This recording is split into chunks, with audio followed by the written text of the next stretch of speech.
Tara, wala na pa tumpik-tumpik pa dahil itong nakikita nyo, guys, napakasarap yan. 2-layered na maha blanca. Tara, simulan na natin. Sa kalderong gagamitin natin, ito wala muna tayong apoy ha. Ilagay lang muna natin dito yung ating cornstarch at paunti-unti natin dito ilagay yung ating tubig na kailangan yung continuous yung ating paghahalo. Next, kapag na-dissolve na, ilagay na natin dito yung ating evaporated milk. Coconut milk, pwede rin tayo gumamit dito ng coconut cream or kakanggata at ang ating pampatamis na condensed milk. At kung wala kayong condensed milk, ay pwede tayo gumamit ng white sugar. Then, nalagay ko na rito yung ating sweet kernel corn at pinaghati ko sa dalawa yung ating mixture. Yung isa, naglagay lang ako ng vanilla essence at yung isa naman nalagay ako dito ng ube essence. So, dito guys, ube essence yung akin napili, pero pwede kayong gumamit ng buko pandan or kahit anong flavor ng essence na gusto ninyo. At sa pagluto naman nito, ay ang ginagawa ko talaga dito ay high heat muna tayo at continuous lang talaga yung ating paghahalo. At kapag medyo ito ay umuusok-usok na, ay tsaka naman papahina yung ating apoy hanggang sa talagang lumapot na yung ating maha mixture.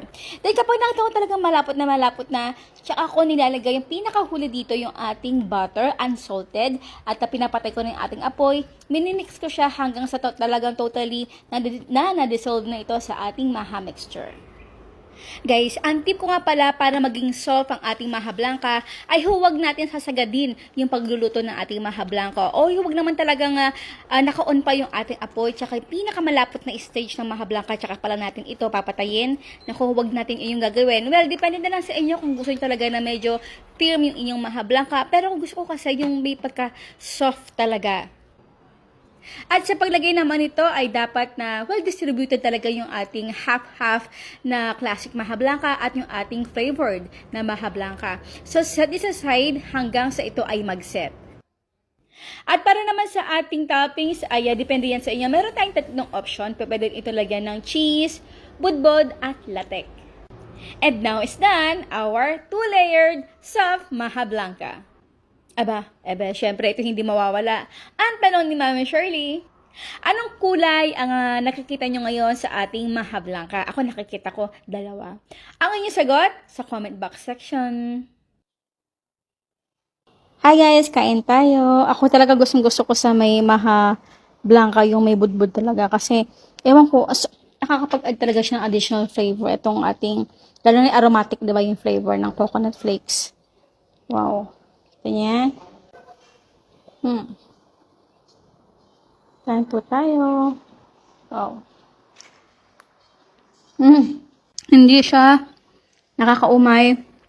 Hindi siya ganun katamis. Pwede yung dagdagan, pero ako yung tamis, okay na to. Perfect na perfect. Isa pa.